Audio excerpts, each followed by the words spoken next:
Well, good morning, everybody. Hope that you're all doing well. So we find ourselves just short of a week into our lockdown period, but that doesn't mean that you can't drink good coffee. Um, and so, yes, while we try and keep ourselves a little bit light-hearted and lift at this time, we're still obviously trying to provide hope and encouragement. And hopefully, that's what these messages have been for you, a message or a journey of hope and encouragement as we go through this time. So this morning, I started a new book in my quiet time, and something totally different for me, something that I've actually never done before, even though I know the story really well. I've been going through the book of Esther and finding a lot of encouragement from the book of Esther. And I wanted to share something with you this morning as we do that. And so, just if we look at the book of Esther, an amazing book where we see Esther becoming queen, and we see that then somebody convinces the king to to kill all the Jews because they couldn't kill just Mordecai. Somebody became jealous of Mordecai. And then Mordecai says to Esther, Esther, please, you need to do something. You need to say something. You queen, you've got the privilege, you got the position that you can actually do or say something. And Esther says that she can't. And then Mordecai responds to Esther. And this is what I want to pick up on quickly this morning. So it's from Esther 4, verse 14. And look what Mordecai says to Esther. If you keep quiet at a time like this, deliverance and relief for the Jews will arise from some other place, but you and your relatives will die. Who knows if perhaps you were made queen for just such a time as this? And that's that phrase that I wanted to pick up on this morning. For just such a time as this. For just such a time as this. And we see Esther here had to do something very, very difficult. Esther was faced with uncertainty. Esther was faced with this decision she had to make. And we find ourselves in that as well, where we find ourselves in a place of uncertainty. We find ourselves in a place of actually not knowing what is happening.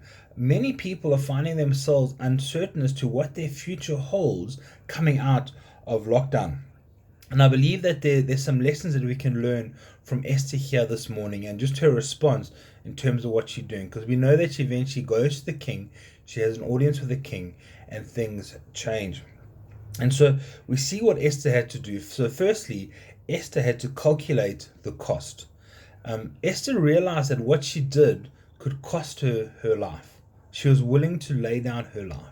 And so now, please, I'm not one for a minute saying that we've all got to become martyrs and lay down our life or do something stupid like go outside and stand on the street corners and say, oh, if you have enough faith that Christ will heal everybody. Please, I'm not saying that at all, even though we know that Christ can heal everybody. But what I'm saying is we need to calculate the cost for whatever decisions that we need to make post lockdown and during lockdown, realizing, like Esther, that there's going to be things at stake.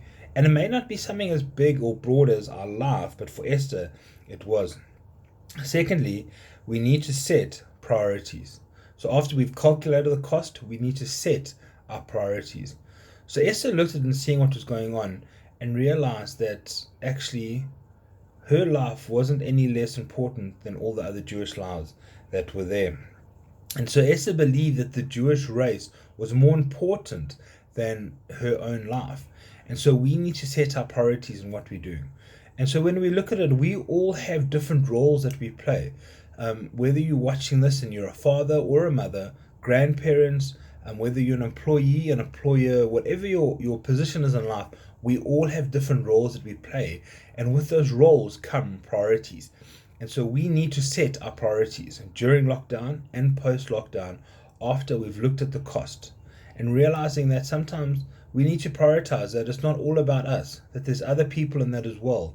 And what are our priorities that we're going to be setting? Same as Esther realized that the Jewish race was more important than just her own life. And then thirdly, we need to prepare. Realizing what needed to happen, Esther started preparing herself. She gathered support and she fasted. And so often we kind of think about that going, is God even concerned about what is going on? And I believe that he is. Not to I believe, I know that he is. Because if we look at the God that we worship and we serve and we love, God loves us. God's concerned with what's going on in our lives. And we need to be preparing. And the way that Esther did it was getting support and fasted. And so we need to be looking at, are we praying and are we fasting during this time? Have we calculated the cost? Have we set our priorities, whatever role it is? And are we preparing ourselves for what needs to happen in those roles? And then lastly, Esther did something amazingly. She determined a course of action and she moved ahead boldly. And I like that word, that she moved ahead boldly. That Esther risked it all in terms of going to the king and having an audience with the king. And so we know what Paul says to Timothy, that God did not give us a spirit of fear and timidity, but a spirit of power, a spirit of authority, and a spirit of boldness. And Esther used that same spirit of boldness that God gives us to go and have an audience with the king. She didn't think too long on what she had to do. Sometimes that can be some people's biggest problems, that they can overthink things. I know I'm prone to overthink things horribly. You can ask Helen. She didn't take too long on what she needed to do. She realized what needed to be done, and she did it after she had firstly calculated the costs, prepared herself, and set her priorities. And so I need to ask us this question kind of as we wrap up for this morning. Do you have a difficult decision that you need to make? Or maybe you need to just confront somebody for something that they've done or said over social media. Or maybe there's something that they've done and said to you. Do you need to maybe talk to your family about changes that need to be made? And rather than dreading the difficult situations that we're going to be finding ourselves in pre-lock or during lockdown and post-lockdown, should I say, let's look what Esther did and let's get inspiration from what she did.